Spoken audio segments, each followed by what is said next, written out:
میرے عزیزوں، میرے محترم بزرگوں، میرے نوجوان بھائیوں، آج میں آپ کو ایک ایسی بات سنانا چاہتا ہوں جسے سن کر اگر دل نہ کانپے، اگر آنکھ نہ بھیگے، اگر زندگی کا رخ نہ بدلے تو پھر ہمیں اپنے ایمان پر غور کرنا چاہیے۔ یہ وہ بات ہے جو نبی کریم صلی اللہ علیہ وسلم کی زبان مبارک سے نکلی، وہ زبان جو کبھی جھوٹ نہیں بولی، وہ زبان جس نے دنیا کو ہدایت دی، وہ زبان جس نے ہمیں جنت کا راستہ دکھایا۔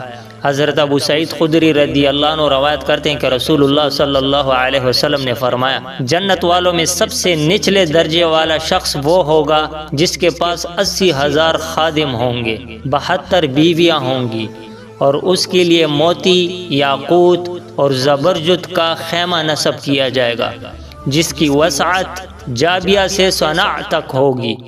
تو میرے بھائیو، ذرا ٹھہر کر سوچو، یہ جنت کے سب سے نچلے درجے کا ذکر ہے، یہ اعلیٰ درجہ نہیں، نہ انبیاء کا مقام، نہ صدیقین، نہ شہداء، نہ صالحین، یہ تو جنت کا سب سے کم تر درجہ ہے۔ اور ذرا دنیا کو دیکھو، دنیا میں اگر کسی کے پاس ایک نوکر ہو تو وہ اپنے آپ کو بڑا آدمی سمجھنے لگتا ہے، 2 ملازم ہو تو غرور آ جاتا ہے، 4 ہوں تو تکبر شروع ہو جاتا ہے، اور یہاں 80,000 خادم۔ میرے عزیزوں، یہ دنیا کی آنکھیں دھوکہ کھا جاتی ہیں، یہ دنیا کی چمک دمک ہمیں اندھا کر دیتی ہے۔ ہم سمجھتے ہیں کہ یہی سب کچھ ہے، یہی گاڑی، یہی بنگلہ، یہی کاروبار، یہی بینک بیلنس، لیکن نبی کریم صلی اللہ علیہ وسلم ہمیں بتا رہے ہیں اصل دولت تو وہاں ہے، اصل زندگی تو وہاں ہے، اصل بادشاہت تو وہاں ہے۔ میرے بھائیو، 80,000 خادم، یہ خادم تھکنے والے نہیں ہوں گے، یہ خادم اکتانے والے نہیں ہوں گے، یہ خادم کام سے جی چرانے والے نہیں ہوں گے، نہ ان کی تنخواہ بڑھے گی، نہ چھٹی مانگیں گے، نہ احتجاج کریں گے۔ ہر خادم خوشی خوشی محبت کے ساتھ، ادب کے ساتھ خدمت کرے گا۔ اور نبی کریم صلی اللہ علیہ وسلم فرماتے ہیں، 72 بیویاں۔ دنیا میں ایک بیوی کے حقوق ادا کرنا مشکل ہو جاتا ہے، زبان سے ذرا سی سختی ہو جائے تو گھر کا سارا سکون ختم ہو جاتا ہے۔ اور جنت میں ایسی بیویاں جن کے بارے میں قرآن کہتا ہے، فیہن قاصرات الطرف، وہ نگاہیں جھکائے رہنے والی ہوں گی صرف اپنے شوہر کے لیے۔ دنیا میں ایک بیوی کے حقوق ادا کرتے ہوئے انسان کی جان نکل جاتی ہے، ذمہ داریاں، خرچے، جھگڑے، ناراضگیاں، لیکن جنت کی بیویاں، نہ وہاں حسد ہوگا، نہ جھگڑا، نہ بدمزاجی، نہ بیماری، نہ بڑھاپا، نہ موت۔ ہر ایک حسن میں کامل، اخلاق میں کامل، محبت میں کامل۔ اور پھر نبی کریم صلی اللہ علیہ وسلم فرماتے ہیں، موتی، یاقوت اور زبرجد کا خیمہ ہوگا۔ میرے عزیزو، یہ خیمہ عام خیمہ نہیں ہوگا، یہ کپڑے کا نہیں ہوگا، یہ لکڑی کا نہیں ہوگا، یہ سونے چاندی کا بھی نہیں ہوگا، یہ موتیوں، یاقوت اور زبرجد کا ہوگا، اور اس کی وسعت جابیہ سے صنعاء تک۔ میرے عزیزو، جابیہ کہاں ہے؟ شام کے علاقے میں۔ صنعاء کہاں ہے؟ یمن میں، یعنی سینکڑوں میل پر پھیلا ہوا خیمہ۔ یہ ہے ادنا جنتی کی رہائش۔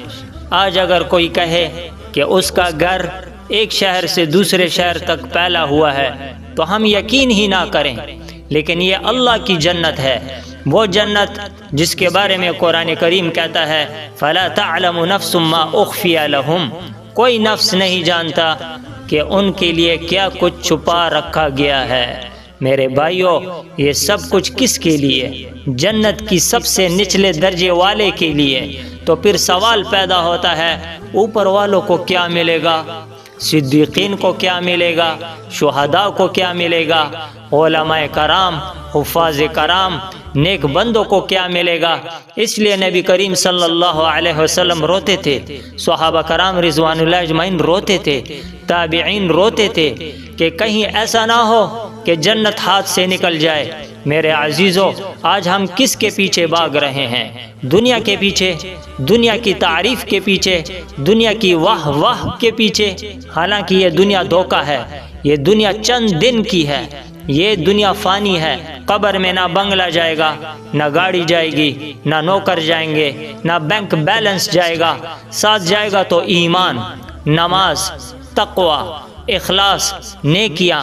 تو میرے بھائیو ذرا سوچو، اگر جنت کے سب سے نچلے درجے میں یہ سب کچھ ہے تو ہم کس چیز پر اپنی زندگی ضائع کر رہے ہیں؟ ہم نماز چھوڑ دیتے ہیں کاروبار کے لیے، ہم حرام کھا لیتے ہیں فائدے کے لیے، ہم سود میں پڑ جاتے ہیں آسانی کے لیے، ہم جھوٹ بولتے ہیں وقتی فائدے کے لیے، اور ہم بھول جاتے ہیں کہ اللہ ایک ایک چیز کا حساب لے گا۔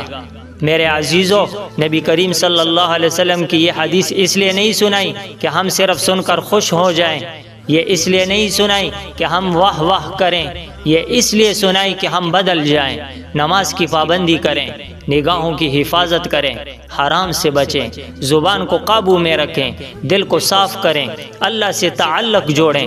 آج اگر ہم تھوڑا سا صبر کر لیں، تھوڑا سا نفس کو روک لیں، تھوڑا سا دنیا کو چھوڑ لیں، تو کل اللہ ہمیں وہ دے گا جس کا ہم تصور بھی نہیں کر سکتے۔ میرے بھائیو، اللہ ہمیں جنت کا شوق عطا فرمائے، اللہ ہمیں جہنم سے بچائے، اللہ ہمیں اس حدیث شریف پر ایمان، یقین اور عمل کی توفیق عطا فرمائے، آمین یا رب العالمین۔